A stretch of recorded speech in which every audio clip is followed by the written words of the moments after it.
La carta del apóstol Pablo a los Romanos, capítulo 1.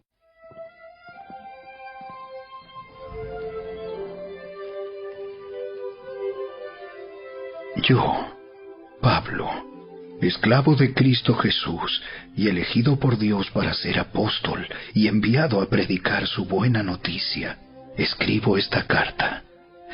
Dios prometió esa buena noticia hace tiempo, por medio de sus profetas en las Sagradas Escrituras. La buena noticia trata de su Hijo en su vida terrenal.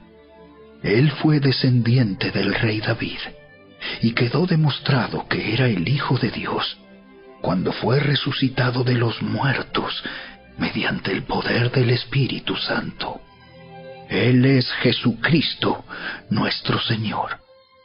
Por medio de Cristo, Dios nos ha dado a nosotros como apóstoles el privilegio y la autoridad de anunciar por todas partes a los gentiles lo que Dios ha hecho por ellos, a fin de que crean en Él y lo obedezcan, lo cual dará gloria a su nombre. Ustedes están incluidos entre los gentiles que fueron llamados a pertenecer a Jesucristo. Les escribo a todos ustedes, los amados de Dios que están en Roma y son llamados a ser su pueblo santo. Que Dios nuestro Padre y el Señor Jesucristo les den gracia y paz. Ante todo les digo que mediante Jesucristo le doy gracias a mi Dios por todos ustedes, porque en todas partes del mundo se habla de la fe que tienen en Él.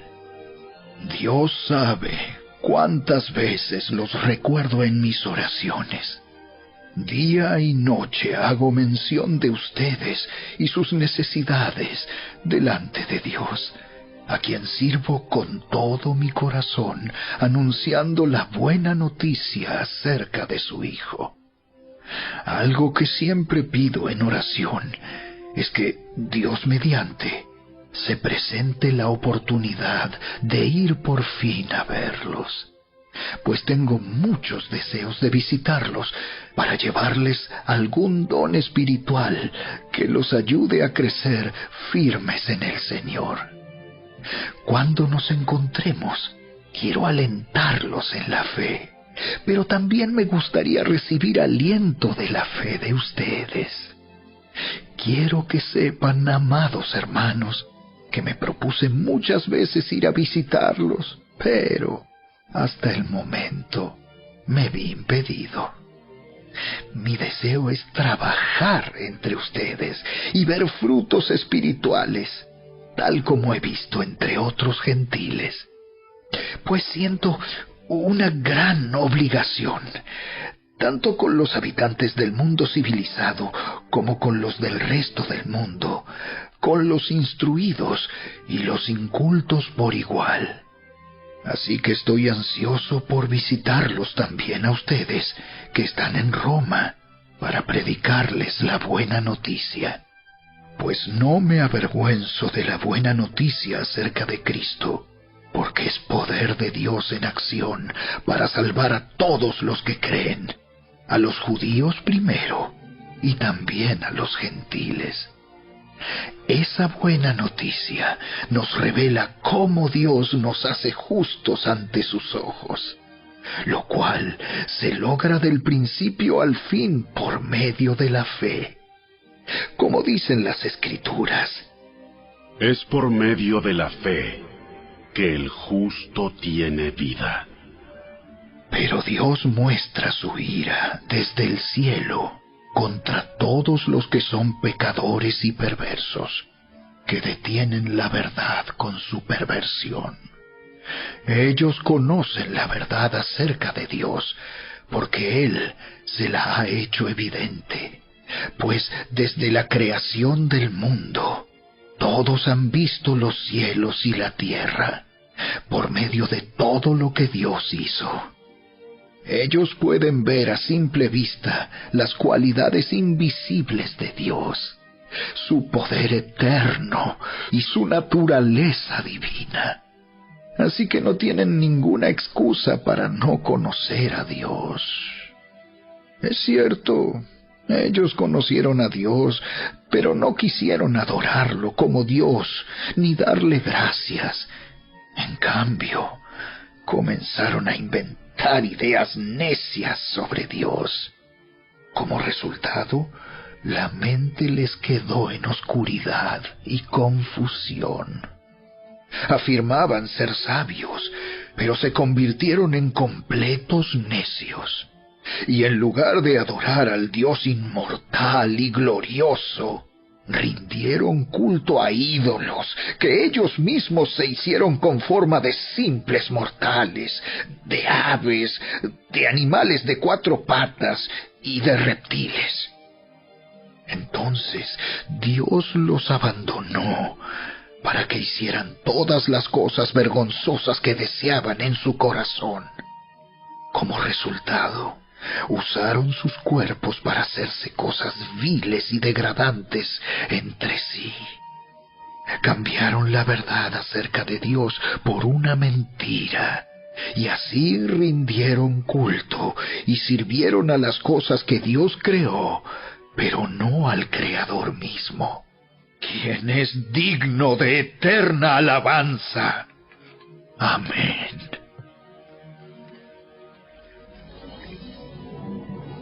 Por esa razón, Dios los abandonó a sus pasiones vergonzosas.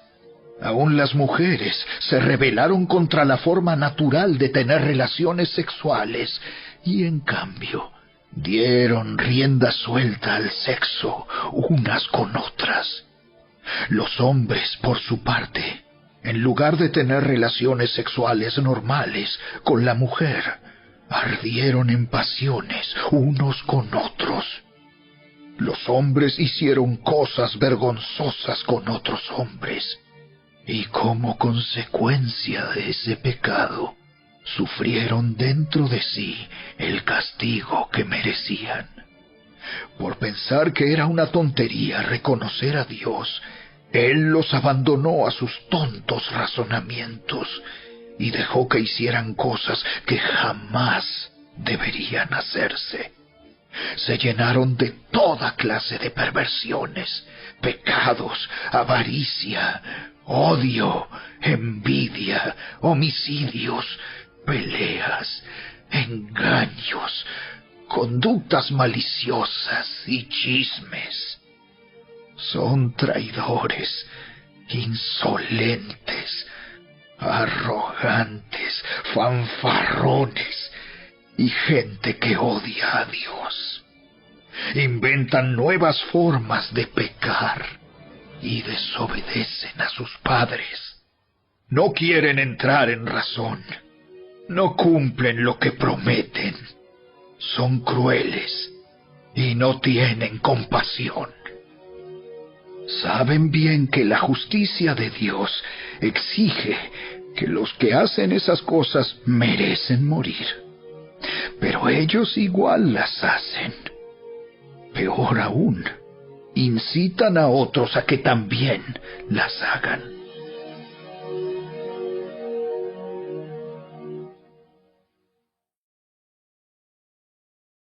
Capítulo 2. Tal vez crees que puedes condenar a tales individuos, pero tu maldad es igual que la de ellos, y no tienes ninguna excusa. Cuando dices que son perversos y merecen ser castigados, te condenas a ti mismo, porque tú, que juzgas a otros, también practicas las mismas cosas. Y sabemos que Dios, en su justicia, castigará a todos los que hacen tales cosas. Y tú, que juzgas a otros por hacer esas cosas, ¿cómo crees que podrás evitar el juicio de Dios cuando tú haces lo mismo? ¿No te das cuenta de lo bondadoso, tolerante y paciente que es Dios contigo? ¿Acaso eso no significa nada para ti? ¿No ves que la bondad de Dios ¿Es para guiarte a que te arrepientas y abandones tu pecado? Pero eres terco y te niegas a arrepentirte y a abandonar tu pecado. Por eso vas acumulando un castigo terrible para ti mismo, pues se acerca el día de la ira, en el cual se manifestará el justo juicio de Dios. Él juzgará a cada uno según lo que haya hecho. Dará vida eterna a los que siguen haciendo el bien, pues de esa manera demuestran que buscan la gloria, el honor y la inmortalidad que Dios ofrece. Pero derramará su ira y enojo sobre los que viven para sí mismos, los que se niegan a obedecer la verdad y en cambio viven entregados a la maldad. Habrá aflicción y angustia para todos los que siguen haciendo lo malo, para los judíos primero y también para los gentiles. Pero habrá gloria, honra y paz de parte de Dios para todos los que hacen lo bueno, para los judíos primero y también para los gentiles, pues Dios no muestra favoritismo. Los gentiles serán destruidos por el hecho de pecar, aunque nunca tuvieron la ley escrita de Dios, y los judíos, quienes sí tienen la ley de Dios, serán juzgados por esa ley porque no la obedecen. Pues el simple acto de escuchar la ley no nos hace justos ante Dios. Es obedecer la ley lo que nos hace justos ante sus ojos. Aún los gentiles, quienes no cuentan con la ley escrita de Dios, muestran que conocen esa ley cuando, por instinto, la obedecen, aunque nunca la hayan oído. Ellos demuestran que tienen la ley de Dios escrita en el corazón, porque su propia conciencia y sus propios pensamientos o los acusan, o bien les indican que están haciendo lo correcto. Y el mensaje que proclamo es que se acerca el día en que Dios juzgará por medio de Cristo Jesús la vida secreta de cada uno. Tú, que te llamas judío, confías en la ley de Dios y te jactas de tu relación especial con Él. Tú sabes lo que a Él le agrada. Sabes bien qué es lo correcto, porque se te ha enseñado su ley. Estás convencido de que eres guía para los ciegos y luz para los que andan perdidos en la oscuridad. Piensas que puedes instruir al ignorante y enseñar a los niños los caminos de Dios, pues estás seguro de que la ley de Dios te da pleno conocimiento y toda la verdad. Ahora bien, si tú enseñas a otros, ¿por qué no te enseñas a ti mismo? Predicas a otros que no se debe robar, ¿pero tú robas? Dices que está mal cometer adulterio, ¿pero tú cometes adulterio? Condenas la idolatría, ¿pero tú usas objetos robados de los templos paganos? Te sientes muy orgulloso de conocer la ley, pero deshonras a Dios al quebrantarla. No es extraño que las Escrituras digan: los gentiles blasfeman en nombre de Dios por causa de ustedes. La ceremonia judía de la circuncisión solo tiene valor si obedeces la ley de Dios. Pero si no obedeces la ley de Dios, no estás en mejor condición que un gentil incircunciso. Y si los gentiles obedecen la ley de Dios, ¿acaso Él no los considerará su propio pueblo? De hecho, Los gentiles incircuncisos que cumplen la ley de Dios los condenarán a ustedes, judíos, que están circuncidados y tienen la ley de Dios, pero no la obedecen. Pues no se es un verdadero judío solo por haber nacido de padres judíos ni por haber pasado por la ceremonia de la circuncisión. No, un verdadero judío es aquel que tiene el corazón recto a los ojos de Dios. La verdadera circuncisión no consiste meramente en obedecer la letra de la ley, sino que es un cambio en el corazón, producido por el Espíritu, y una persona con un corazón transformado busca la aprobación de Dios, no la de la gente.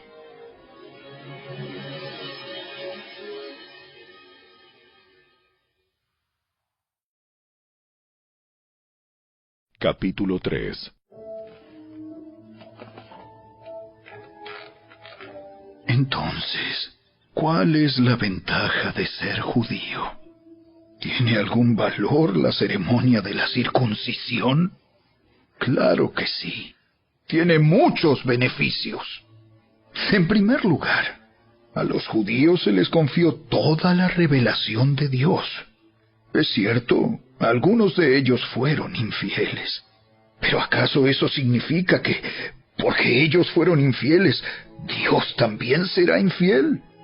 Por supuesto que no. Aun cuando todos los demás sean mentirosos, Dios es veraz, como dicen las Escrituras acerca de Él. Quedará demostrado que tienes razón en lo que dices, y ganarás tu caso en los tribunales. Sin embargo, algunos podrían decir, nuestro pecado cumple un buen propósito, porque muestra a otros lo justo que es Dios. ¿No es injusto entonces que Dios nos castigue? Este no es más que un punto de vista humano. ¡De ninguna manera! Si Dios no fuera completamente justo, ¿cómo tendría autoridad para juzgar al mundo? Sin embargo, alguien podría seguir argumentando, ¿por qué Dios me juzga como pecador si mi mentira realza su veracidad y le da más gloria a Él?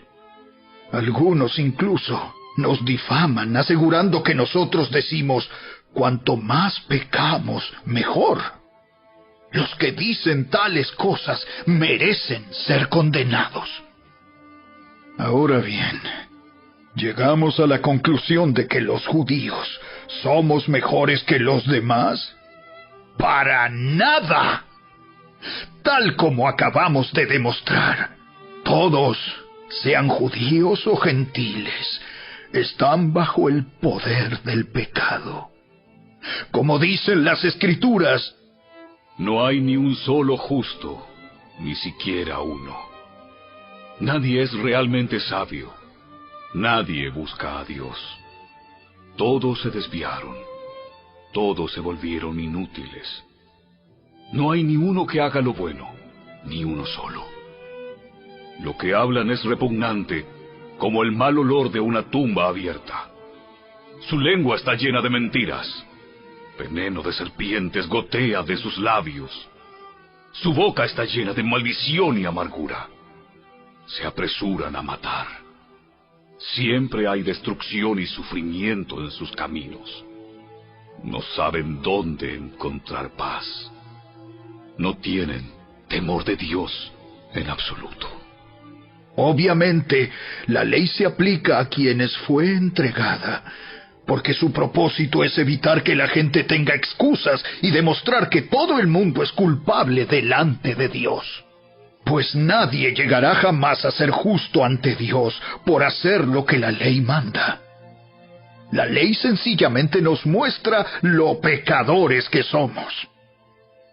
Pero ahora, tal como se prometió tiempo atrás en los escritos de Moisés y de los profetas, Dios nos ha mostrado cómo podemos ser justos ante Él, sin cumplir con las exigencias de la ley.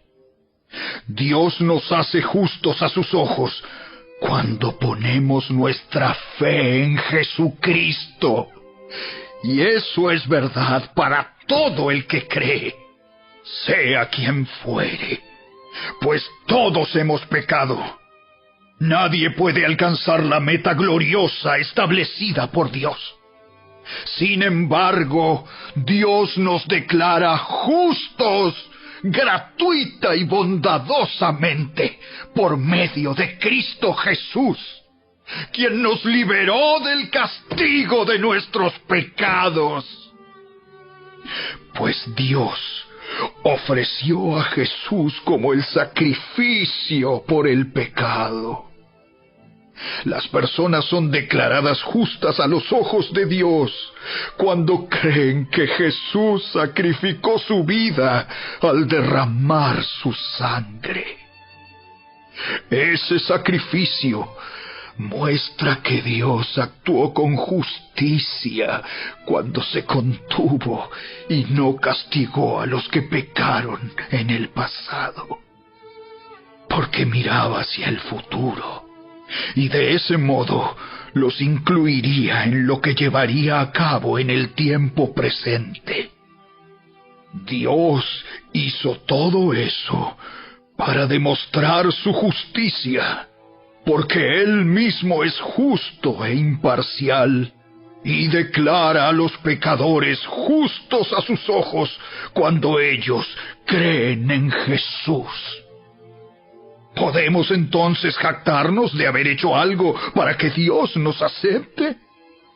No, porque nuestra libertad de culpa y cargo no se basa en la obediencia a la ley. Está basada en la fe. Así que somos declarados justos a los ojos de Dios por medio de la fe y no por obedecer la ley. Después de todo, ¿acaso Dios es solo el Dios de los judíos? ¿No es también el Dios de los gentiles? Claro que sí. Hay solo un Dios, y Él declara justos a judíos y gentiles únicamente por medio de la fe. Entonces, si hacemos énfasis en la fe, ¿eso significa que podemos olvidarnos de la ley? Por supuesto que no. De hecho, solo cuando tenemos fe, cumplimos verdaderamente la ley.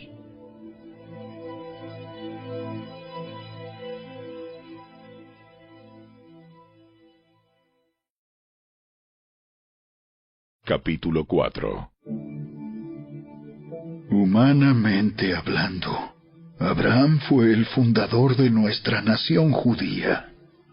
¿Qué descubrió él acerca de llegar a ser justo ante Dios? Que si sus buenas acciones le hubieran servido para que Dios lo aceptara, habría tenido de qué jactarse. Pero esa no era la forma de actuar de Dios, pues las Escrituras nos dicen: Abraham le creyó a Dios, y Dios lo consideró justo debido a su fe. Cuando la gente trabaja, el salario que recibe no es un regalo, sino algo que se ha ganado. Pero la gente no es considerada justa por sus acciones, sino por su fe en Dios, quien perdona a los pecadores. David también habló de lo mismo cuando describió la felicidad de los que son declarados justos sin hacer esfuerzos para lograrlo. ¡Oh, qué alegría para aquellos a quienes se les perdona la desobediencia, a quienes se les cubren los pecados! Sí, qué alegría para aquellos a quienes el Señor les borró el pecado de su cuenta.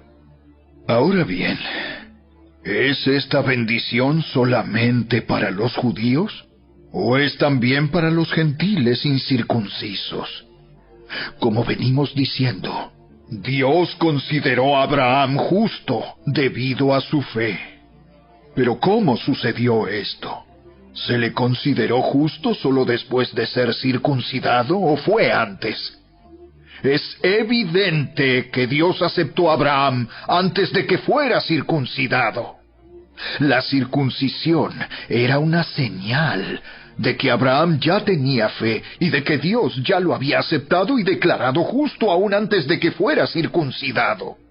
Por lo tanto, Abraham es el padre espiritual de los que tienen fe pero no han sido circuncidados. A ellos se les considera justos debido a su fe. Y Abraham también es el padre espiritual de los que han sido circuncidados, pero solo si tienen la misma clase de fe que tenía Abraham antes de ser circuncidado.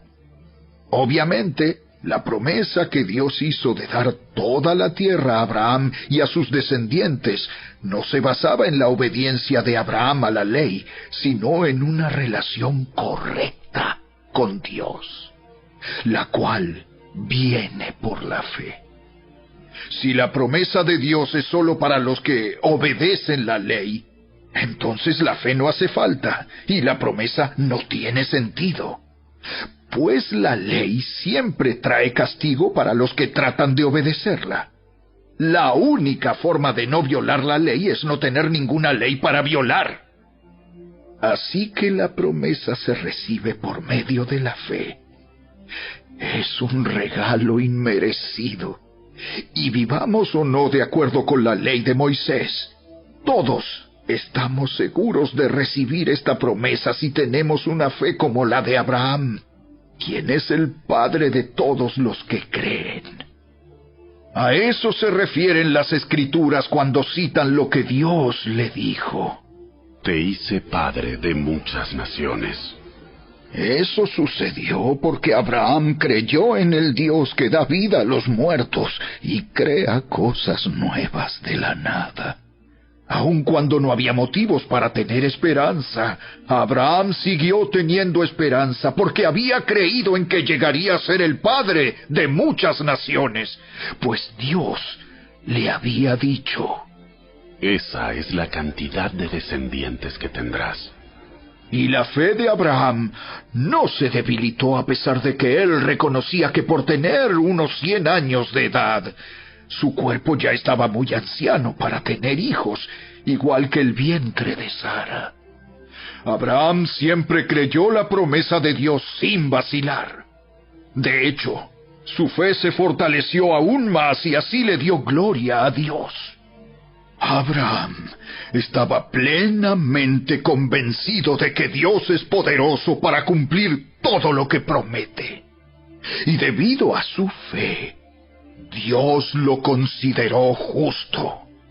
Y el hecho de que Dios lo considerara justo no fue solo para beneficio de Abraham, sino que quedó escrito también para nuestro beneficio, porque nos asegura que Dios nos considerará justos a nosotros también, si creemos en Él, quien levantó de los muertos a Jesús nuestro Señor.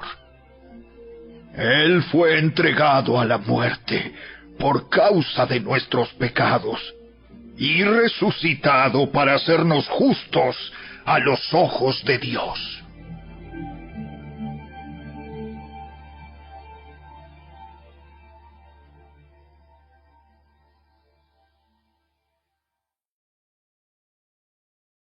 Capítulo 5.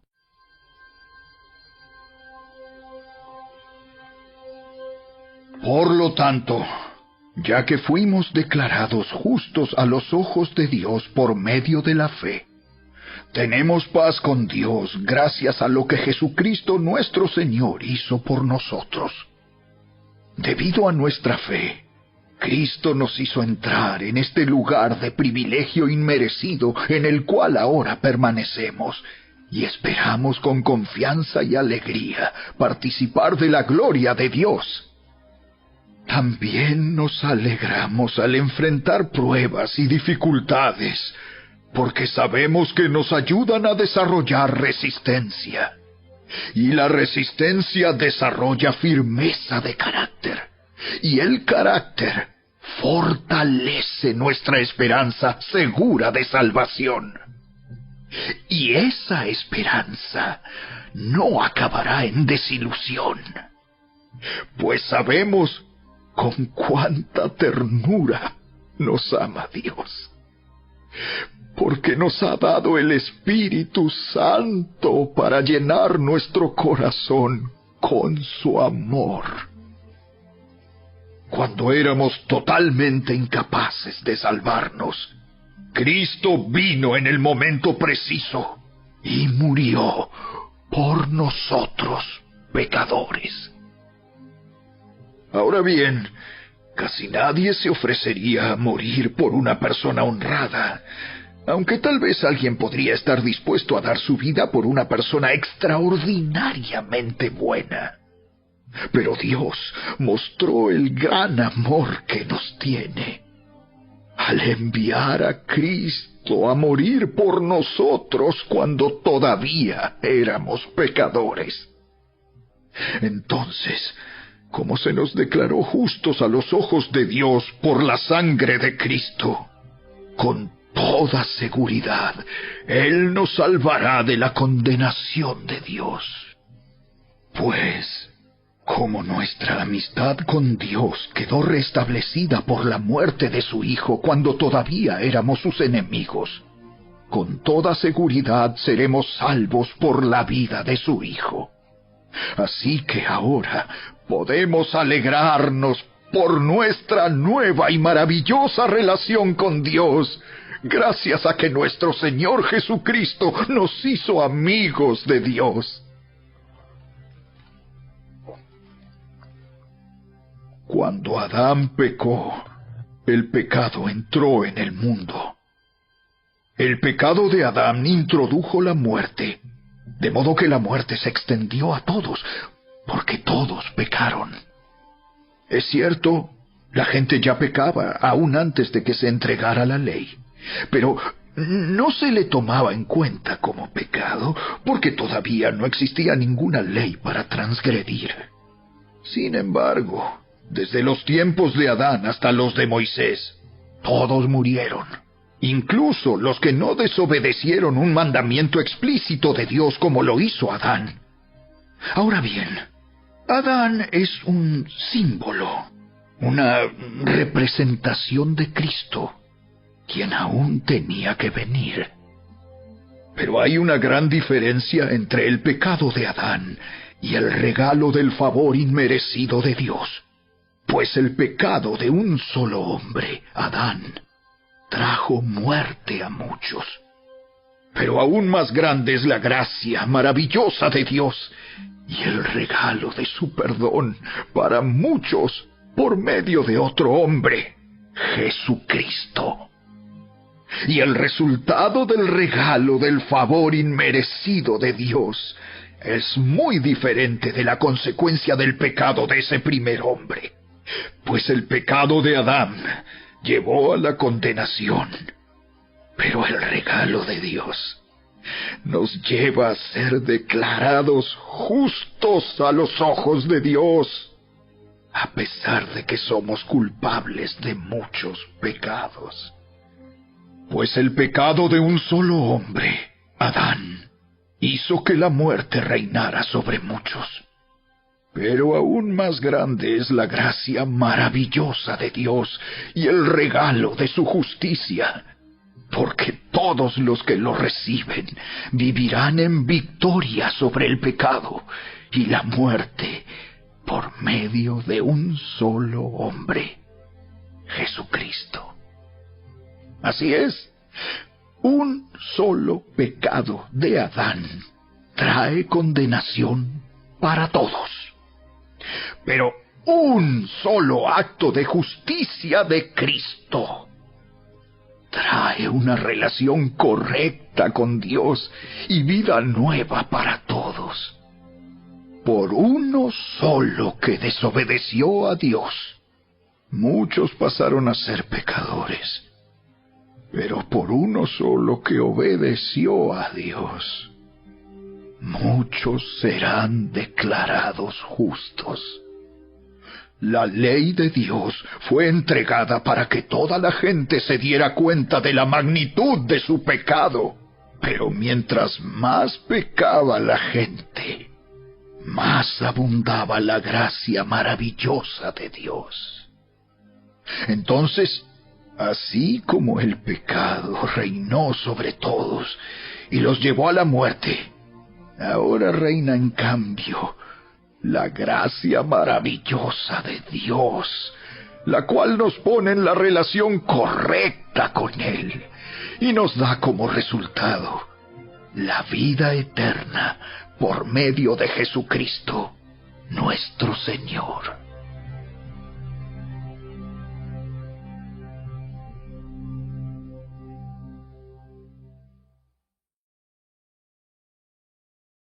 Capítulo 6. Ahora bien, ¿deberíamos seguir pecando para que Dios nos muestre más y más su gracia maravillosa? Por supuesto que no. Nosotros hemos muerto al pecado. Entonces, ¿cómo es posible que sigamos viviendo en pecado?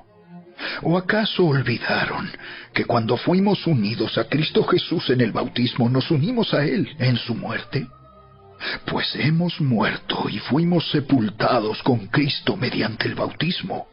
Y tal como Cristo fue levantado de los muertos por el poder glorioso del Padre, ahora nosotros también podemos vivir una vida nueva.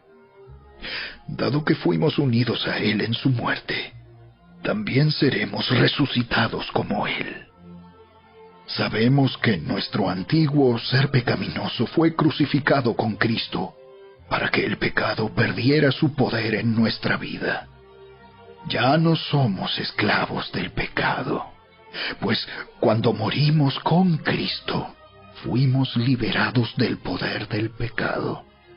Y dado que morimos con Cristo, sabemos que también viviremos con Él. Estamos seguros de eso, porque Cristo fue levantado de los muertos y nunca más volverá a morir. La muerte ya no tiene ningún poder sobre Él. Cuando Él murió, murió una sola vez, a fin de quebrar el poder del pecado. Pero ahora que Él vive, vive para la gloria de Dios. Así también ustedes deberían considerarse muertos al poder del pecado y vivos para Dios por medio de Cristo Jesús. No permitan que el pecado controle la manera en que viven. No caigan ante los deseos pecaminosos. No dejen que ninguna parte de su cuerpo se convierta en un instrumento del mal para servir al pecado.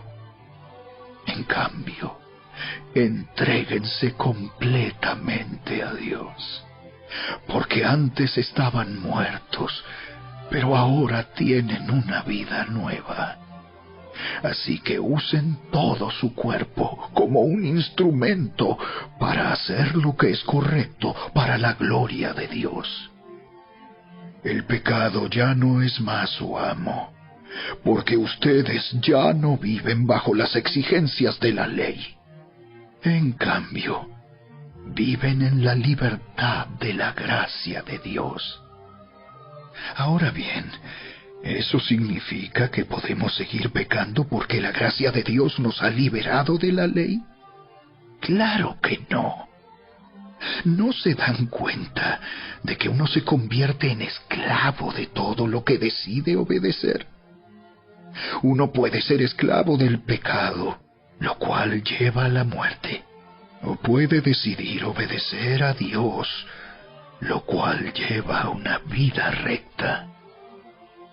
Antes ustedes eran esclavos del pecado, pero gracias a Dios, ahora obedecen de todo corazón la enseñanza que les hemos dado. Ahora son libres de la esclavitud del pecado y se han hecho esclavos de la vida recta. Uso la ilustración de la esclavitud para ayudarlos a entender todo esto, porque la naturaleza humana de ustedes es débil. En el pasado se dejaron esclavizar por la impureza y el desenfreno, lo cual los hundió aún más en el pecado. Ahora deben entregarse como esclavos a la vida recta para llegar a ser santos. Cuando eran esclavos del pecado, estaban libres de la obligación de hacer lo correcto. ¿Y cuál fue la consecuencia? Que ahora están avergonzados de las cosas que solían hacer, cosas que terminan en la condenación eterna. Pero ahora quedaron libres del poder del pecado y se han hecho esclavos de Dios.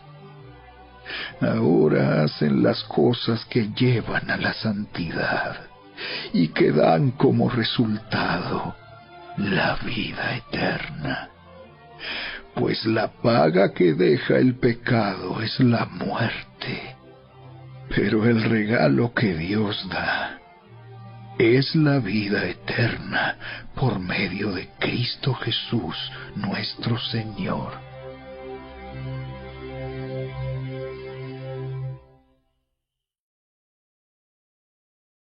Capítulo 7. Ahora bien, amados hermanos, ustedes que conocen la ley, ¿no saben que la ley se aplica solo mientras una persona está viva? Por ejemplo, cuando una mujer se casa, la ley la une a su marido mientras él viva. Pero si él muere, las leyes del matrimonio ya no se aplican a ella. Así que mientras su marido viva, ella cometería adulterio si se casara con otro hombre. Pero si el esposo muere, ella queda libre de esa ley y no comete adulterio cuando se casa de nuevo. Por lo tanto, mis amados hermanos, la cuestión es la siguiente. Ustedes murieron al poder de la ley cuando murieron con Cristo, y ahora están unidos a aquel que fue levantado de los muertos. Como resultado, podemos producir una cosecha de buenas acciones para Dios. Cuando vivíamos controlados por nuestra vieja naturaleza, los deseos pecaminosos actuaban dentro de nosotros, y la ley despertaba esos malos deseos que producían una cosecha de acciones pecaminosas, las cuales nos llevaban a la muerte. Pero ahora fuimos liberados de la ley porque morimos a ella y ya no estamos presos de su poder. Ahora podemos servir a Dios, no según el antiguo modo que consistía en obedecer la letra de la ley, sino mediante uno nuevo, el de vivir en el Espíritu. Ahora bien, ¿acaso sugiero que la ley de Dios es pecaminosa? De ninguna manera. De hecho, fue la ley la que me mostró mi pecado. Yo nunca hubiera sabido que codiciar es malo si la ley no dijera, no codicies. Pero el pecado usó ese mandamiento para despertar toda clase de deseos codiciosos dentro de mí. Si no existiera la ley, el pecado no tendría ese poder. Hubo un tiempo en que viví sin entender la ley. Sin embargo, cuando aprendí, por ejemplo, el mandamiento de no codiciar, el poder del pecado cobró vida. Y yo morí. Entonces me di cuenta de que los mandatos de la ley que supuestamente traían vida, trajeron en cambio muerte espiritual. El pecado se aprovechó de esos mandatos y me engañó. Usó los mandatos para matarme. Sin embargo, la ley en sí misma es santa, y sus mandatos son santos, rectos y buenos.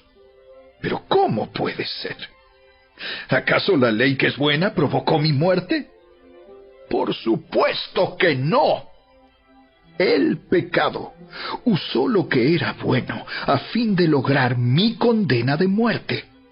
Por eso, podemos ver qué terrible es el pecado. Se vale de los buenos mandatos de Dios para lograr sus propios fines malvados. Por lo tanto, el problema no es con la ley, porque la ley es buena y espiritual. El problema está en mí, porque soy demasiado humano, un esclavo del pecado. Realmente no me entiendo a mí mismo, porque quiero hacer lo que es correcto, pero no lo hago. En cambio, hago lo que odio. Pero si yo sé que lo que hago está mal, eso demuestra que estoy de acuerdo con que la ley es buena. Entonces, no soy yo el que hace lo que está mal, sino el pecado que vive en mí. Yo sé que en mí, es decir, en mi naturaleza pecaminosa, no existe nada bueno. Quiero hacer lo que es correcto, pero no puedo. Quiero hacer lo que es bueno, pero no lo hago. No quiero hacer lo que está mal, pero igual lo hago.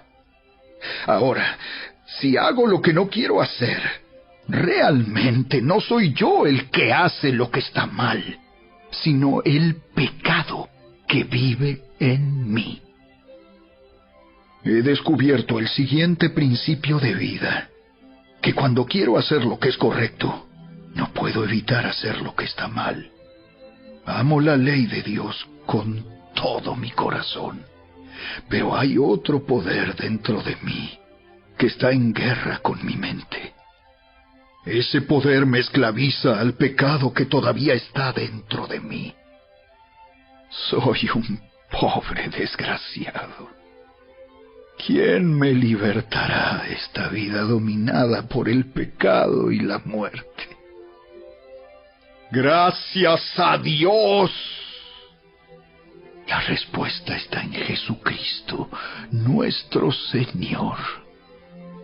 Así que ya ven, en mi mente de verdad quiero obedecer la ley de Dios, pero a causa de mi naturaleza pecaminosa, soy esclavo del pecado.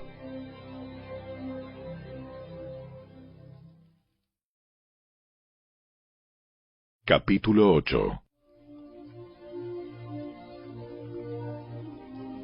Por lo tanto, ya no hay condenación para los que pertenecen a Cristo Jesús.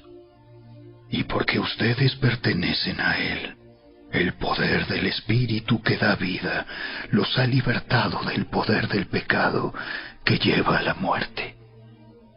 La ley de Moisés no podía salvarnos, porque nuestra naturaleza pecaminosa es débil. Así que Dios hizo lo que la ley no podía hacer. Él envió a su propio Hijo en un cuerpo como el que nosotros los pecadores tenemos. Y en ese cuerpo, mediante la entrega de su Hijo como sacrificio por nuestros pecados, Dios declaró el fin del dominio que el pecado tenía sobre nosotros.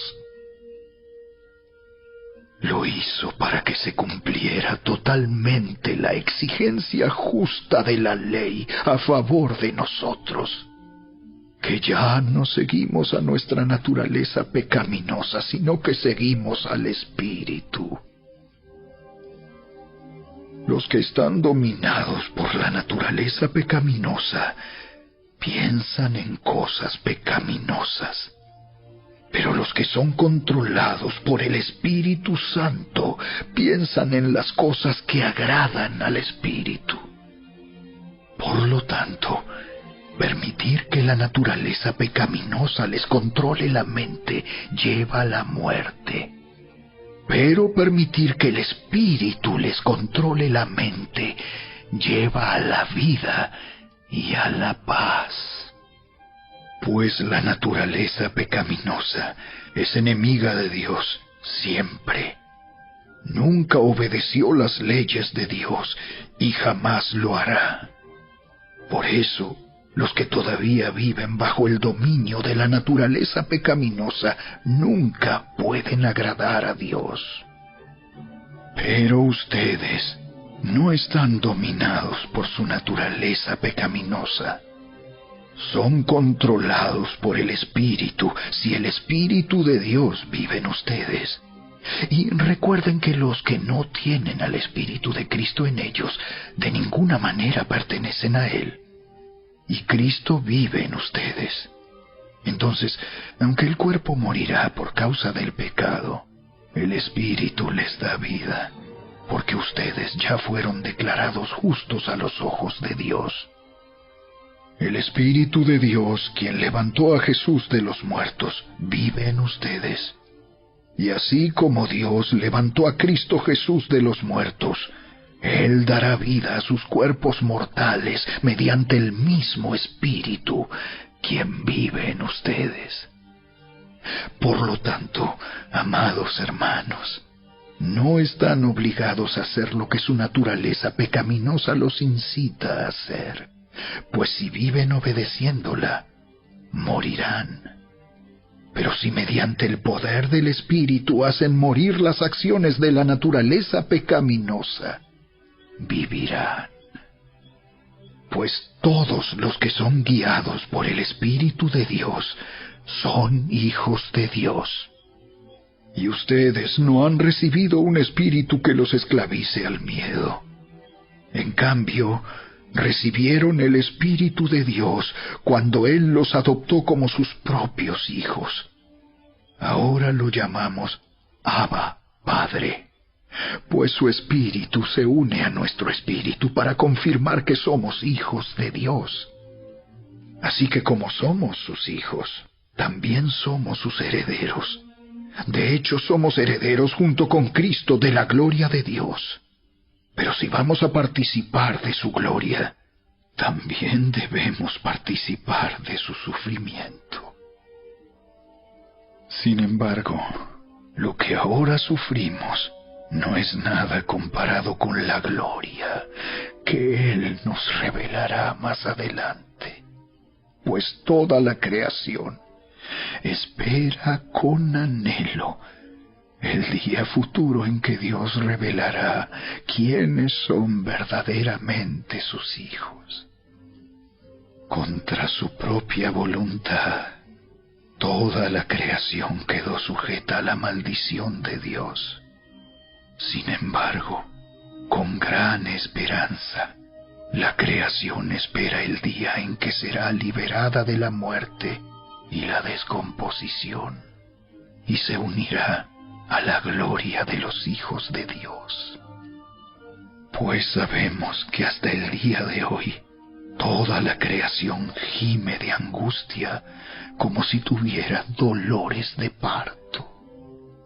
Y los creyentes también gemimos, aunque tenemos al Espíritu Santo en nosotros como una muestra anticipada de la gloria futura, porque anhelamos que nuestro cuerpo sea liberado del pecado y el sufrimiento.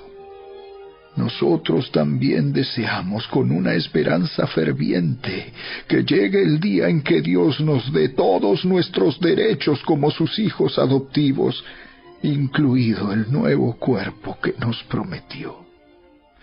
Recibimos esa esperanza cuando fuimos salvos.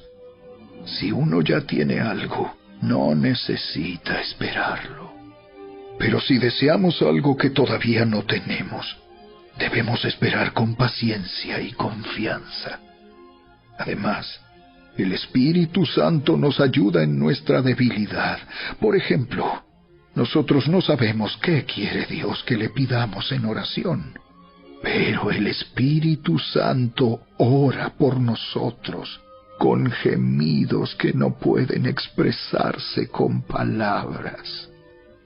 Y el Padre, quien conoce cada corazón, sabe lo que el Espíritu dice, porque el Espíritu intercede por nosotros, los creyentes, en armonía con la voluntad de Dios. Y sabemos que Dios hace que todas las cosas cooperen para el bien de quienes lo aman y son llamados según el propósito que Él tiene para ellos. Pues Dios conoció a los suyos de antemano y los eligió para que llegaran a ser como su Hijo. a fin de que su hijo fuera el hijo mayor de muchos hermanos. Después de haberlos elegido, Dios los llamó para que se acercaran a Él, y una vez que los llamó, los puso en la relación correcta con Él. Y luego de ponerlos en la relación correcta con Él, les dio su gloria. ¿Qué podemos decir acerca de cosas tan maravillosas como estas? Si Dios está a favor de nosotros, ¿quién podrá ponerse en nuestra contra?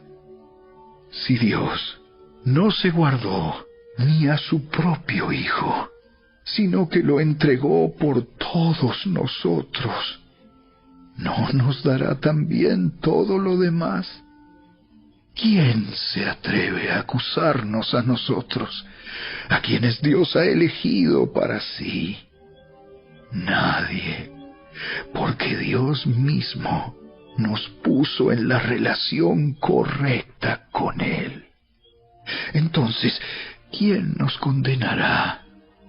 Nadie, porque Cristo Jesús murió por nosotros y resucitó por nosotros, y está sentado en el lugar de honor a la derecha de Dios, e intercede por nosotros. ¿Acaso hay algo que pueda separarnos del amor de Cristo? ¿Será que Él ya no nos ama si tenemos problemas o aflicciones, si somos perseguidos o pasamos hambre, o estamos en la miseria o en peligro o bajo amenaza de muerte? Como dicen las Escrituras, por tu causa nos matan cada día, nos tratan como a ovejas en el matadero. Claro que no.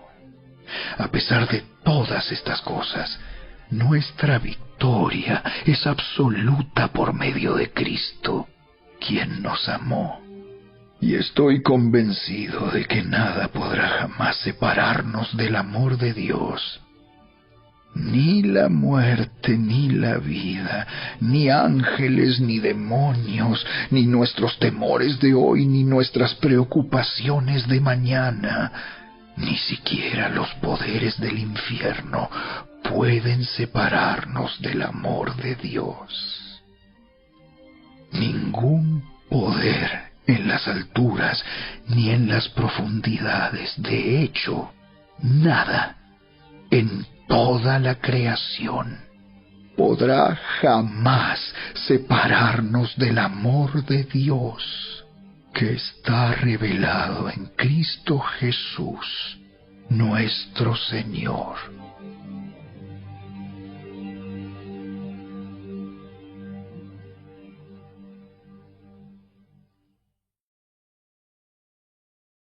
Capítulo 9. Con Cristo de testigo, hablo con toda veracidad. Mi conciencia y el Espíritu Santo lo confirman. Tengo el corazón lleno de amarga tristeza e infinito dolor por mi pueblo, mis hermanos judíos. Yo estaría dispuesto a vivir bajo maldición para siempre, separado de Cristo, si eso pudiera salvarlos. Ellos son el pueblo de Israel, elegidos para ser los hijos adoptivos de Dios. Él les reveló su gloria, hizo pactos con ellos y les entregó su ley. Les dio el privilegio de adorarlo y de recibir sus promesas maravillosas. Abraham, Isaac y Jacob son los antepasados de los israelitas, y Cristo mismo era israelita en cuanto a su naturaleza humana. Y Él es Dios, el que reina sobre todas las cosas, y es digno de eterna alabanza. Amén. Ahora bien, ¿acaso Dios no cumplió su promesa a Israel? No, porque no todos los que nacen en la nación de Israel son en verdad miembros del pueblo de Dios. Ser descendientes de Abraham no los hace verdaderos hijos de Abraham, pues las Escrituras dicen: Isaac es el hijo mediante el cual procederán tus descendientes. Aunque Abraham también tuvo otros hijos, eso significa que no todos los descendientes naturales de Abraham son necesariamente hijos de Dios. Solo los hijos de la promesa son considerados hijos de Abraham, pues Dios había prometido: Volveré dentro de 1 año, y Sara tendrá un hijo. Ese hijo fue nuestro antepasado Isaac.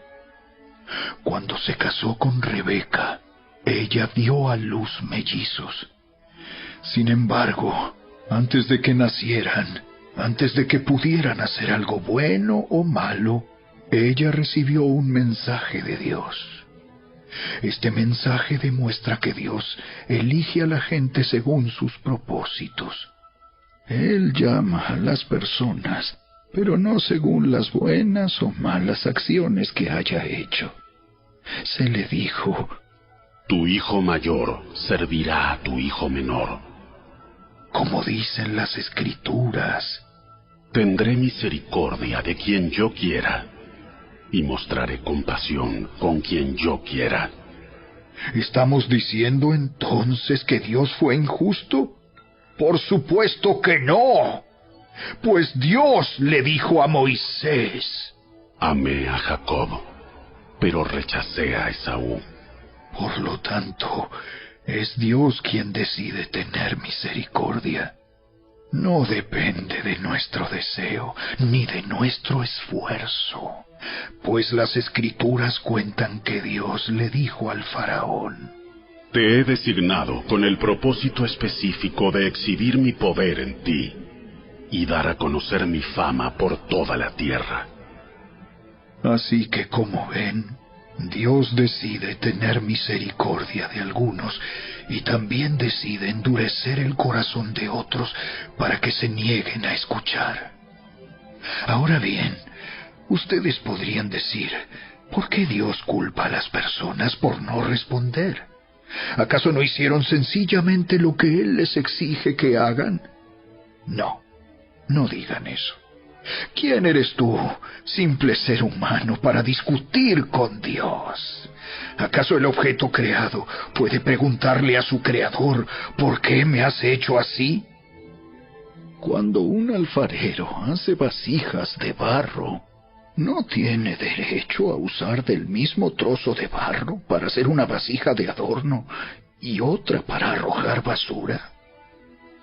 De la misma manera, aunque Dios tiene el derecho de mostrar su enojo y su poder, Él es muy paciente con aquellos que son objeto de su enojo, los que están destinados para destrucción.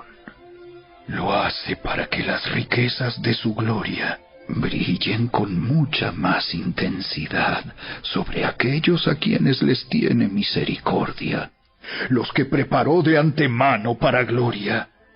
Y nosotros estamos entre los que Él eligió, ya sea del grupo de los judíos o de los gentiles.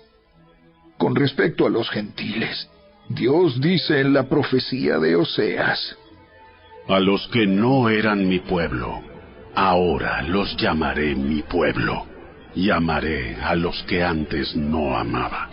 Y también dice: En el lugar donde se les dijo: Ustedes no son mi pueblo, allí serán llamados hijos del Dios viviente.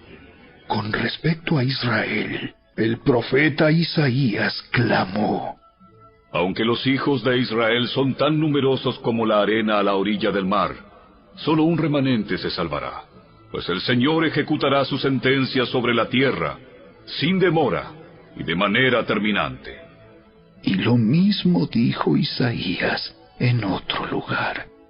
Si el Señor de los ejércitos celestiales no hubiera perdonado la vida a unos cuantos de nuestros hijos, habríamos sido exterminados como Sodoma y destruidos como Gomorra. ¿Qué significa todo esto?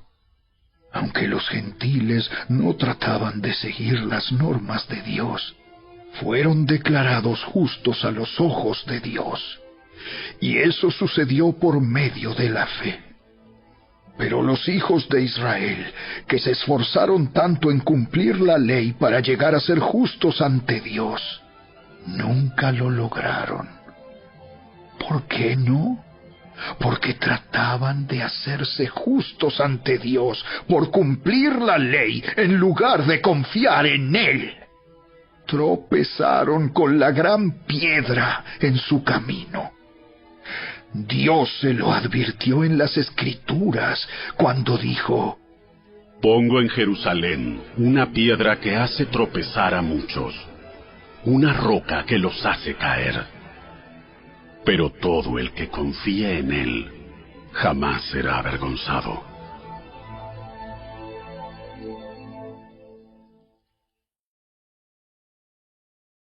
Capítulo 10.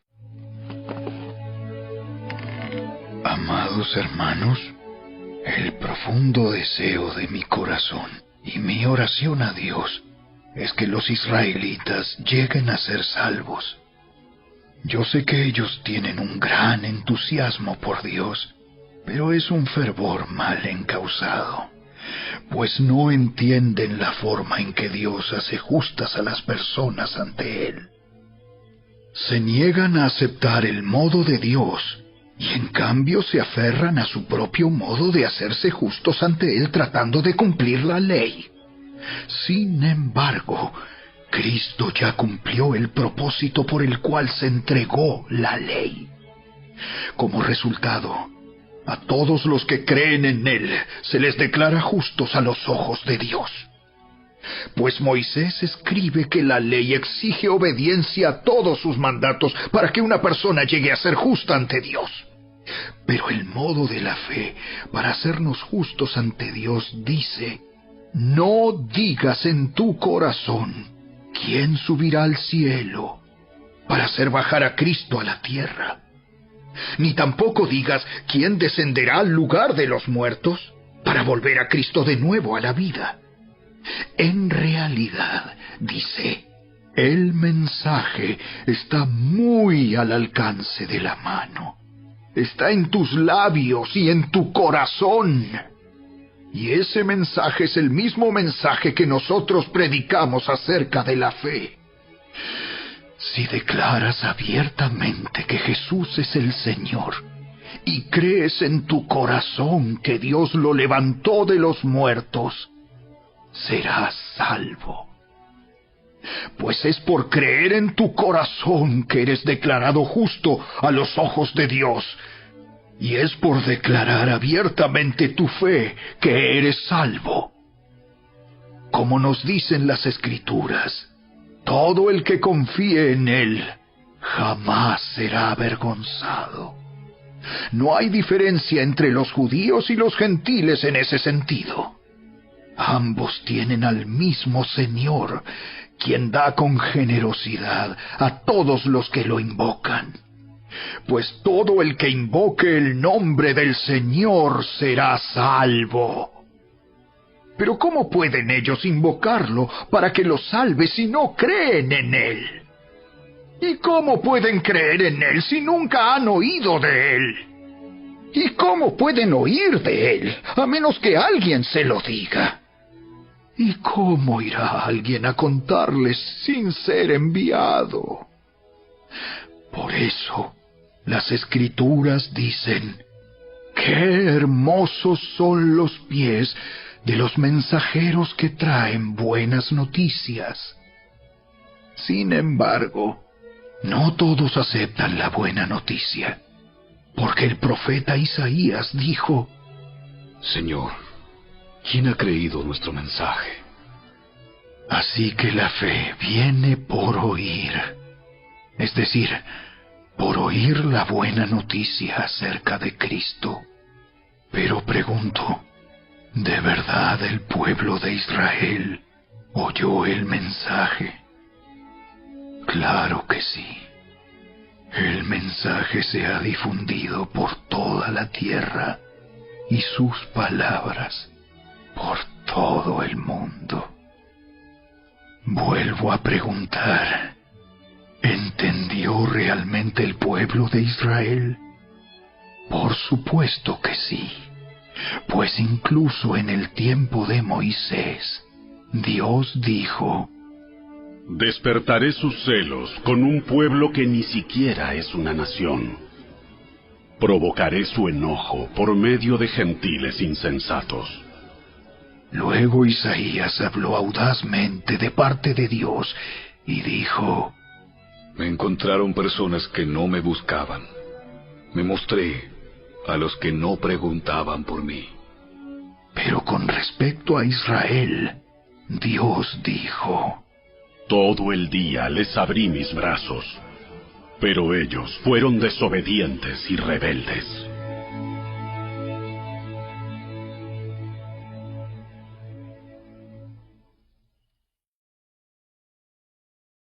Capítulo 11. Entonces pregunto, ¿acaso Dios ha rechazado a su propio pueblo, la nación de Israel? Por supuesto que no. Yo mismo soy israelita, descendiente de Abraham y miembro de la tribu de Benjamín. No, Dios no ha rechazado a su propio pueblo, al cual eligió desde el principio. ¿Se dan cuenta de lo que dicen las Escrituras sobre el tema? El profeta Elías se quejó del pueblo de Israel ante Dios y dijo: Señor, han matado a tus profetas y derribaron tus altares. Yo soy el único que queda con vida, y ahora me buscan para matarme a mí también. ¿Y recuerdan la respuesta de Dios? Él dijo: no, tengo a 7,000 más que nunca se han inclinado ante Baal. Lo mismo sucede hoy, porque unos cuantos del pueblo de Israel han permanecido fieles por la gracia de Dios, es decir, por su bondad inmerecida al elegirlos. Y como es mediante la bondad de Dios, entonces no es por medio de buenas acciones. Pues en ese caso, la gracia de Dios no sería lo que realmente es: gratuita e inmerecida. Así que la situación es la siguiente. La mayoría del pueblo de Israel no ha encontrado el favor de Dios que tanto busca. Unos cuantos sí lo han encontrado, los que Dios ha elegido, pero el corazón de los demás fue endurecido. Como dicen las Escrituras, Dios los hizo caer en un sueño profundo. Hasta el día de hoy les ha cerrado los ojos para que no vean y les ha tapado los oídos para que no oigan. También David dijo: que su mesa de abundancia se convierta en una trampa, en un engaño que los lleve a pensar que todo está bien, que sus bendiciones los hagan tropezar y que reciban su merecido, que sus ojos queden ciegos para que no puedan ver y que la espalda se les encorve para siempre. ¿Acaso el pueblo de Dios tropezó y cayó sin posibilidad de recuperarse? De ninguna manera.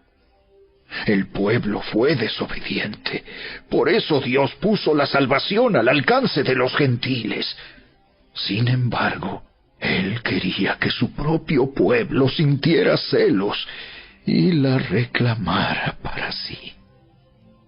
Ahora bien, si los gentiles fueron enriquecidos porque los israelitas rechazaron la oferta de salvación de Dios, Imagínense cuánto más grande será la bendición para el mundo cuando ellos por fin la acepten.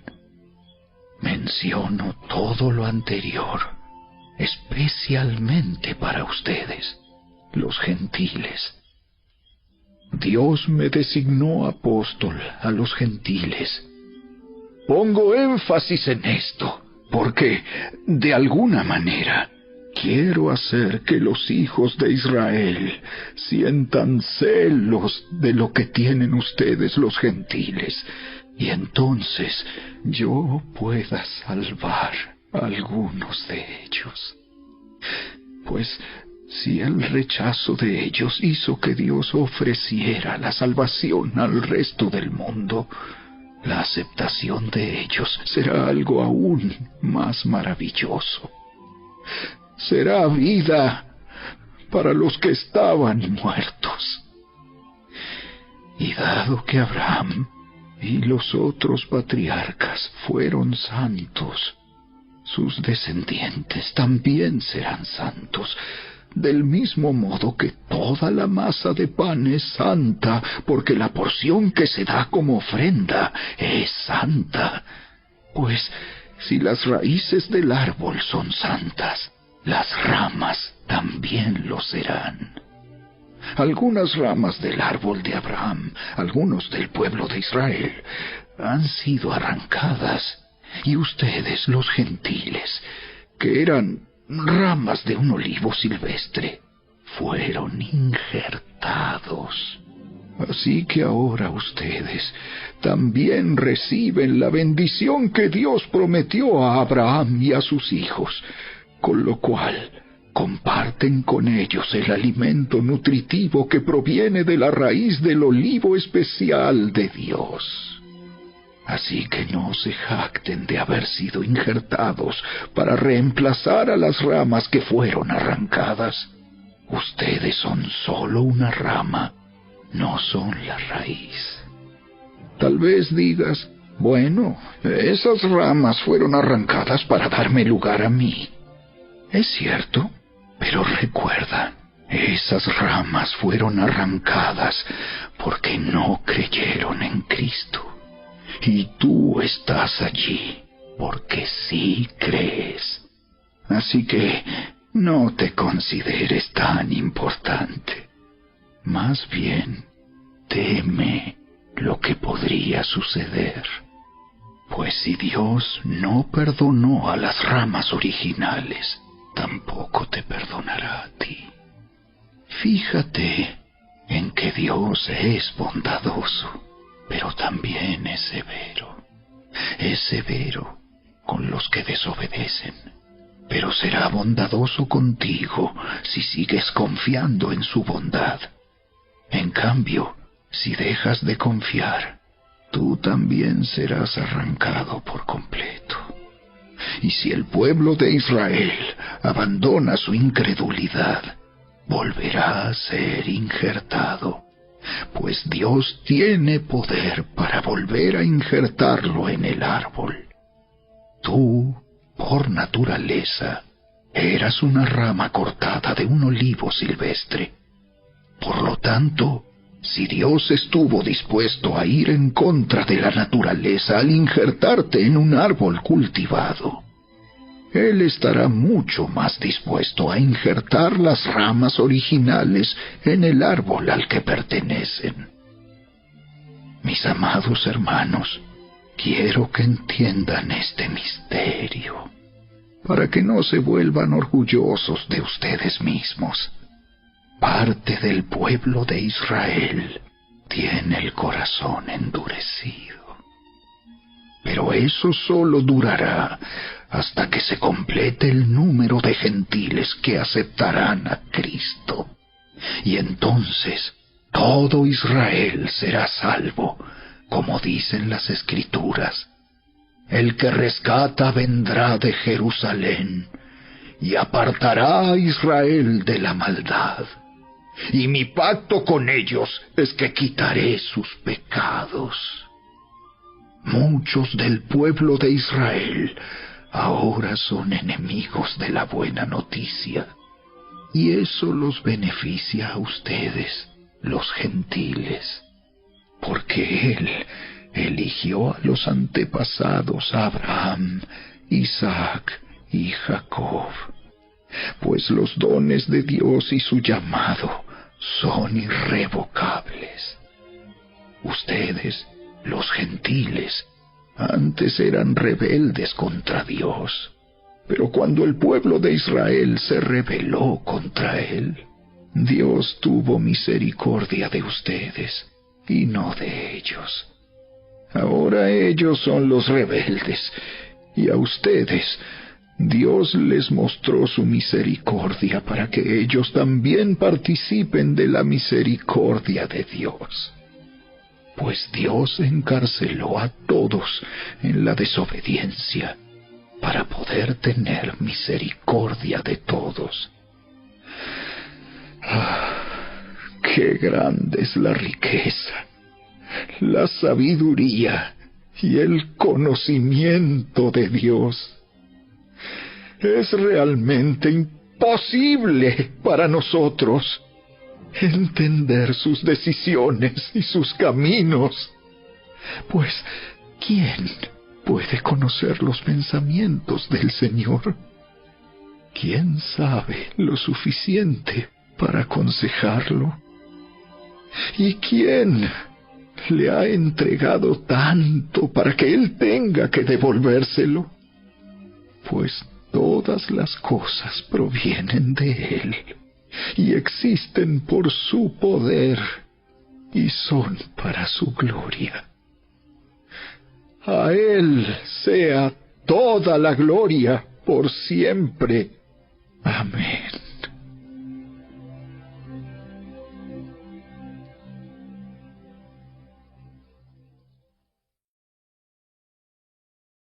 Capítulo 12. Por lo tanto, amados hermanos, les ruego que entreguen su cuerpo a Dios por todo lo que Él ha hecho a favor de ustedes.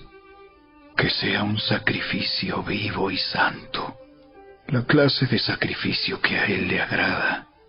Esa es la verdadera forma de adorarlo. No imiten las conductas ni las costumbres de este mundo. Más bien dejen que Dios los transforme en personas nuevas al cambiarles la manera de pensar. Entonces aprenderán a conocer la voluntad de Dios para ustedes, la cual es buena, agradable y perfecta. Basado en el privilegio y la autoridad que Dios me ha dado, le advierto a cada uno de ustedes lo siguiente: ninguno se crea mejor de lo que realmente es. Sean realistas al evaluarse a ustedes mismos. Háganlo según la medida de fe que Dios les haya dado. Así como nuestro cuerpo tiene muchas partes y cada parte tiene una función específica, el cuerpo de Cristo también. Nosotros somos las diversas partes de un solo cuerpo y nos pertenecemos unos a otros. Dios, en su gracia, nos ha dado dones diferentes para hacer bien determinadas cosas. Por lo tanto, si Dios te dio la capacidad de profetizar, habla con toda la fe que Dios te haya concedido. Si tu don es servir a otros, sírvelos bien. Si eres maestro, enseña bien. Si tu don consiste en animar a otros, anímalos. Si tu don es dar, hazlo con generosidad. Si Dios te ha dado la capacidad de liderar, toma la responsabilidad en serio.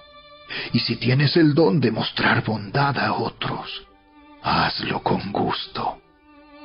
No finjan amar a los demás. Ámenlos de verdad. Aborrezcan lo malo. Aférrense a lo bueno. Ámense unos a otros con un afecto genuino y deleítense al honrarse mutuamente. No sean nunca perezosos, más bien trabajen con esmero y sirvan al Señor con entusiasmo. Alégrense por la esperanza segura que tenemos. Tengan paciencia en las dificultades y sigan orando. Estén listos para ayudar a los hijos de Dios cuando pasen necesidad. Estén siempre dispuestos a brindar hospitalidad. Bendigan a quienes los persiguen. No los maldigan, sino pídanle a Dios en oración que los bendiga. Alégrense con los que están alegres y lloren con los que lloran. Vivan en armonía unos con otros. No sean tan orgullosos como para no disfrutar de la compañía de la gente común. Y no piensen que lo saben todo. Nunca devuelvan a nadie mal por mal. Compórtense de tal manera que todo el mundo vea que ustedes son personas honradas. Hagan todo lo posible por vivir en paz con todos. Queridos amigos, nunca tomen venganza. Dejen que se encargue la justa ira de Dios, pues dicen las Escrituras: Yo tomaré venganza. Yo les pagaré lo que se merecen. En cambio, si tus enemigos tienen hambre, dales de comer. Si tienen sed, dales de beber. Al hacer esto, amontonarás carbones encendidos de vergüenza sobre su cabeza. No dejen que el mal los venza. Más bien, venzan el mal haciendo el bien.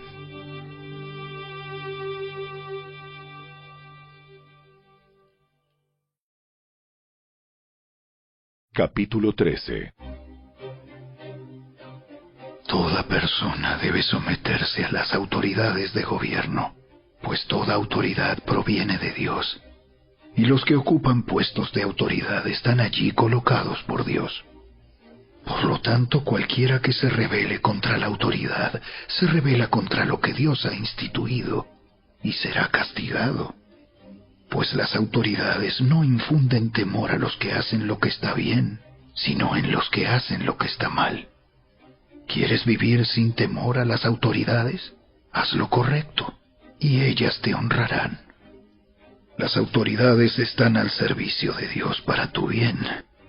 Pero si estás haciendo algo malo, por supuesto que deberías tener miedo, porque ellas tienen poder para castigarte. Están al servicio de Dios para cumplir el propósito específico de castigar a los que hacen lo malo.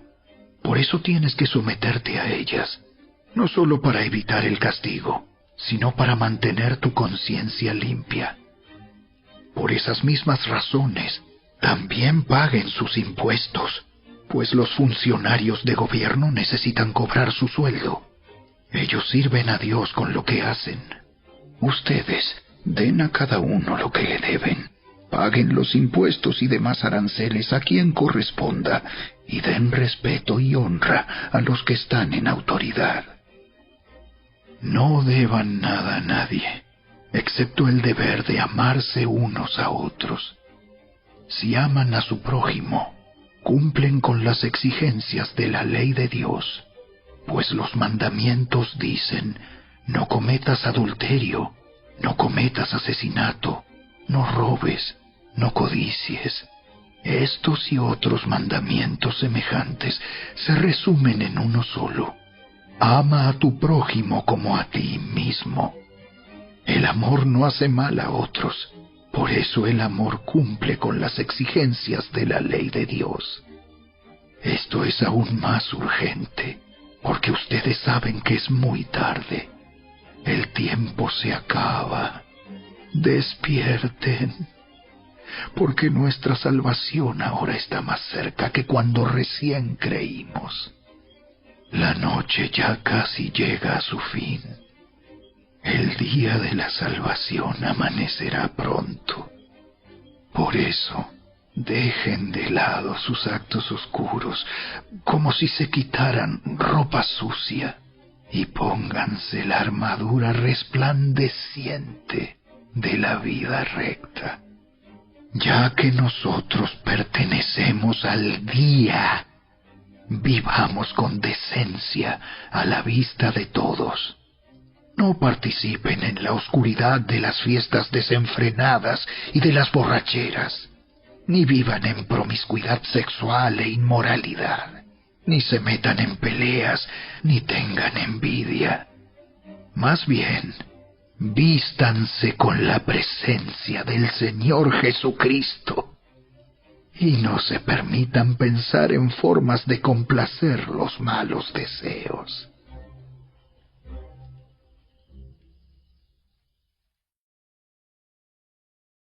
Capítulo 14. Acepten a los creyentes que son débiles en la fe y no discutan acerca de lo que ellos consideran bueno o malo. Por ejemplo, un creyente piensa que está bien comer de todo, pero otro creyente, con una conciencia sensible, come solo verduras.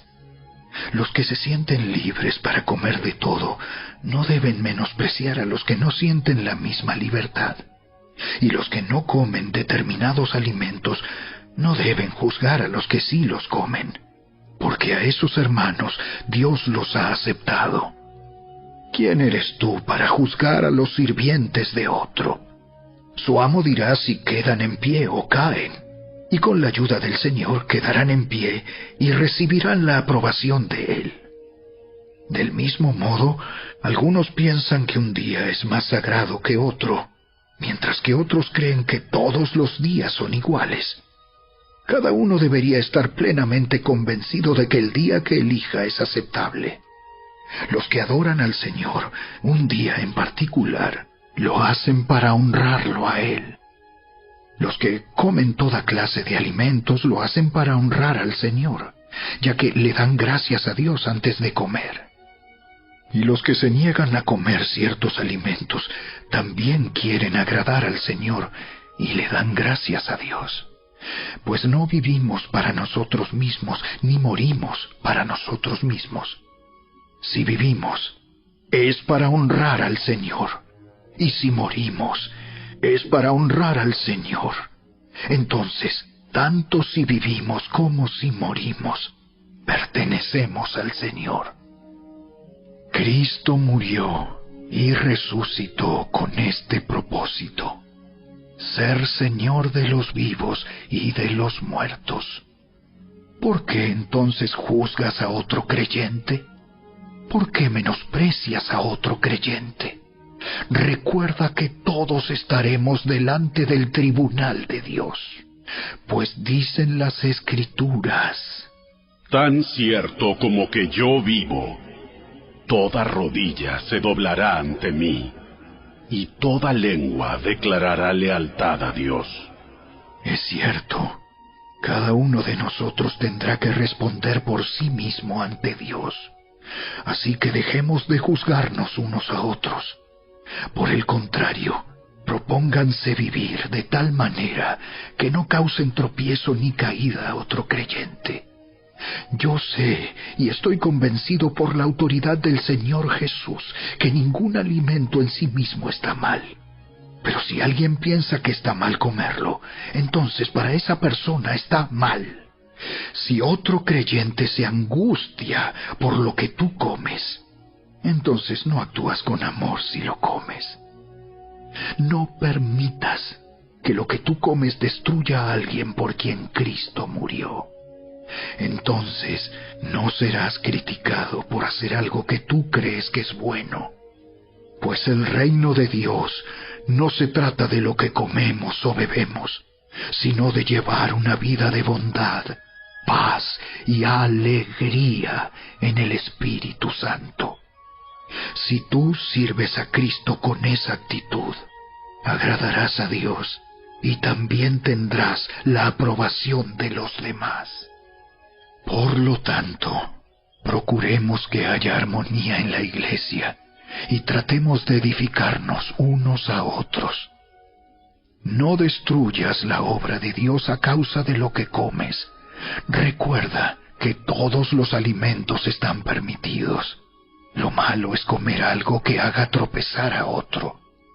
Es mejor no comer carne, ni beber vino, ni hacer ninguna otra cosa que pudiera causar que otro creyente tropiece.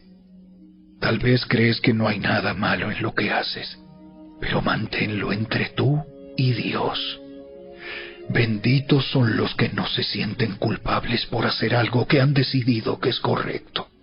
Pero si tienes dudas acerca de si debes o no comer algo en particular, entonces es pecado comerlo, pues no eres fiel a tus convicciones.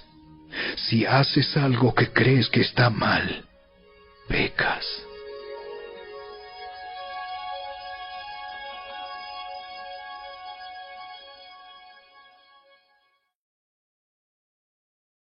Capítulo 15.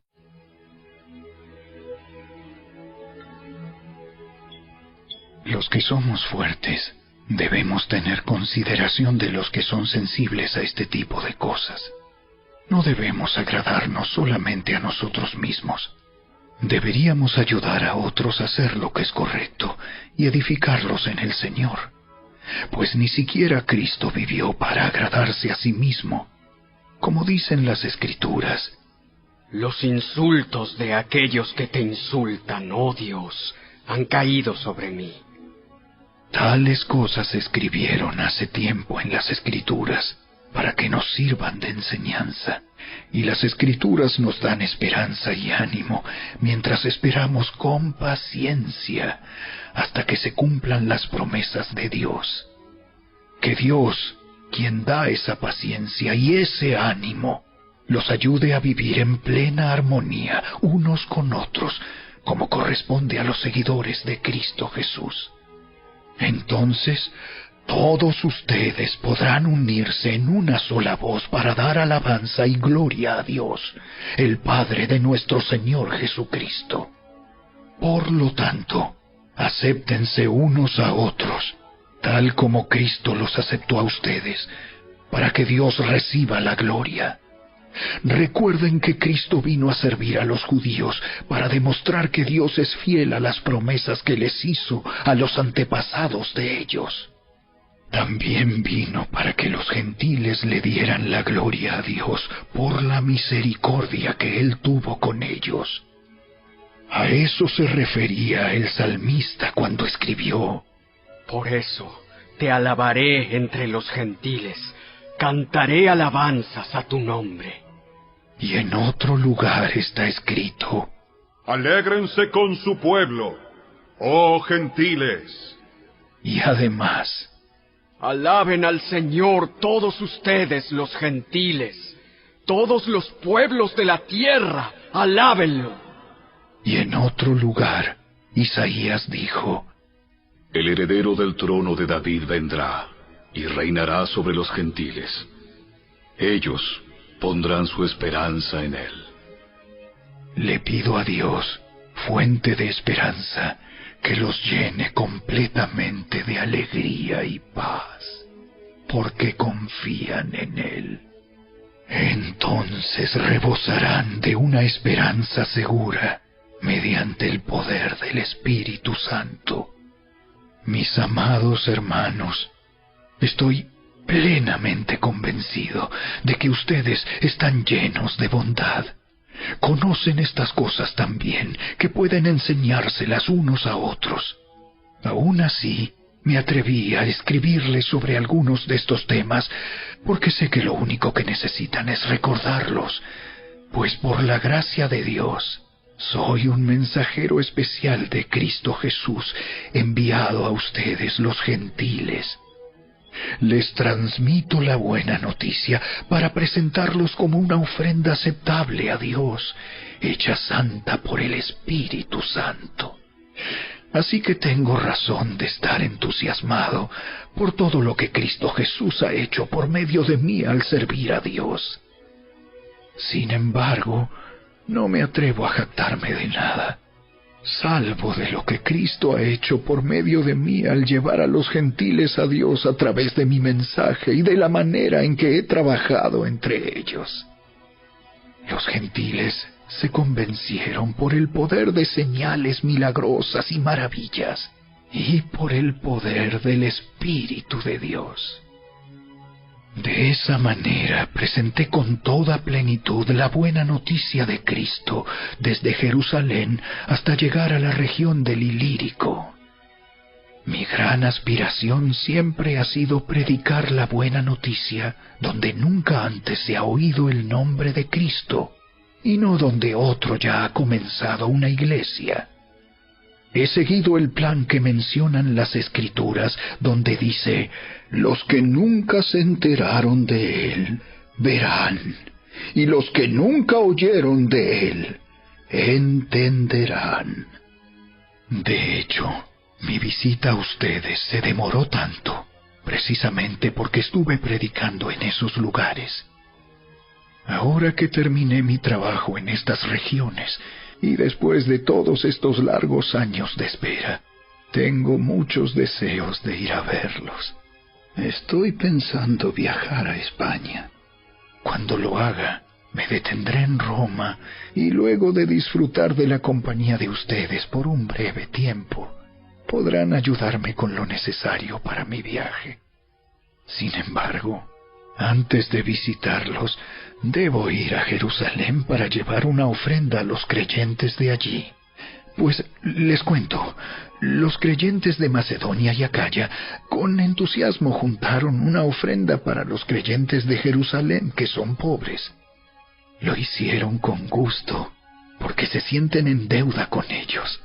Dado que los gentiles recibieron las bendiciones espirituales de la buena noticia por parte de los creyentes de Jerusalén, sienten que lo menos que pueden hacer por ellos a cambio es ayudarlos económicamente.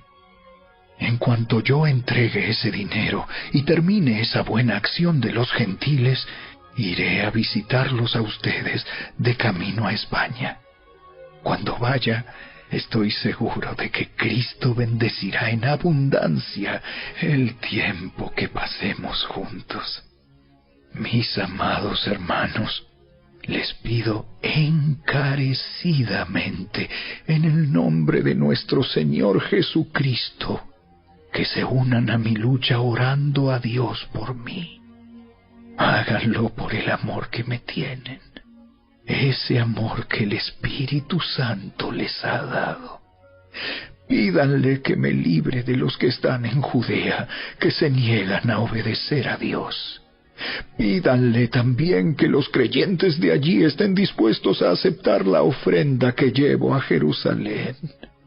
Entonces, por la voluntad de Dios, podré ir a verlos con un corazón alegre y nos alentaremos unos a otros. Y que Dios, quien nos da su paz, esté con todos ustedes. Amén.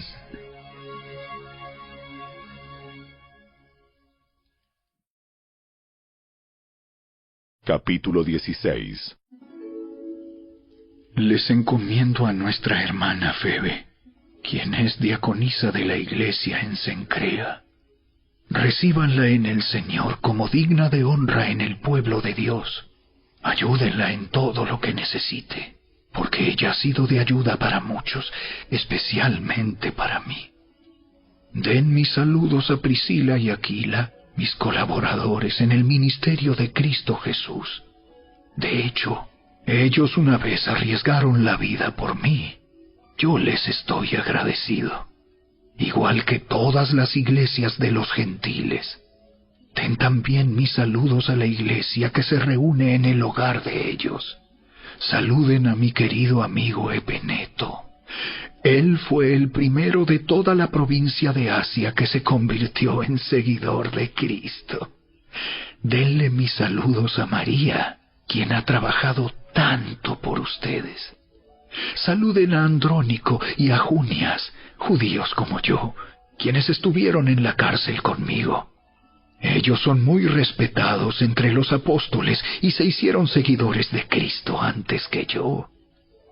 Saluden a Amplias, mi querido amigo en el Señor. Saludos también a Urbano, nuestro colaborador en Cristo, y a mi querido amigo Estaquis. Saluden a Apeles, un buen hombre aprobado por Cristo, y den mis saludos a los creyentes de la familia de Aristóbulo. Saluden a Herodión, judío como yo. Saluden a los de la familia de Narciso, que son del Señor. Den mis saludos a Trifena y Trifosa, obreras del Señor, y a la amada Pérsida, quien ha trabajado tanto para el Señor. Saluden a Rufo, a quien el Señor eligió para hacer lo suyo, y también a su querida madre, quien ha sido como una madre para mí. Den mis saludos a Asíncrito, Flegonte, Hermas, Patrobas, Hermes y a los hermanos que se reúnen con ellos.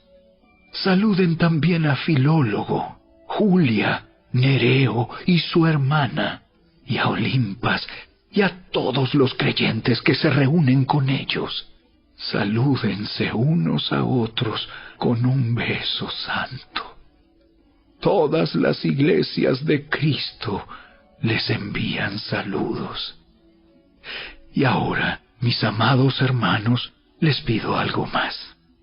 Tengan cuidado con los que causan divisiones y trastornan la fe de los creyentes al enseñar cosas que van en contra de lo que a ustedes se les enseñaron. Manténganse lejos de ellos. Tales personas no sirven a Cristo nuestro Señor. Sirven a sus propios intereses. Con palabras suaves y halagos engañan a la gente inocente. Pero todos saben que ustedes son obedientes al Señor. Eso me llena de alegría. Quiero que sean sabios para hacer lo que está bien y sigan siendo inocentes en cuanto a toda clase de mal. El Dios de paz pronto aplastará a Satanás bajo los pies de ustedes. Que la gracia de nuestro Señor Jesús sea con ustedes. Timoteo, mi compañero de trabajo, les manda saludos, igual que Lucio, Jasón y Sosípater, judíos como yo. Yo, Tercio, quien escribo esta carta de parte de Pablo, también les envío mis saludos como uno de los seguidores del Señor. Los saluda Gayo, él es quien me hospeda, y también recibe en su casa a toda la iglesia. Les envía saludos Erasto, el tesorero de la ciudad, y también el hermano Cuarto. Que toda la gloria sea para Dios, quien puede fortalecerlos tal como expresa la buena noticia. En ese mensaje acerca de Jesucristo se ha revelado su plan para ustedes, los gentiles. Un plan que estuvo guardado en secreto desde el principio del tiempo. Pero ahora, tal como lo predijeron los profetas y el Dios eterno lo ha ordenado, ese mensaje se da a conocer a todos los gentiles en todas partes, para que ellos también puedan creer y obedecerlo a Él. Toda la gloria sea para el único sabio Dios eternamente, por medio de Jesucristo. Amén.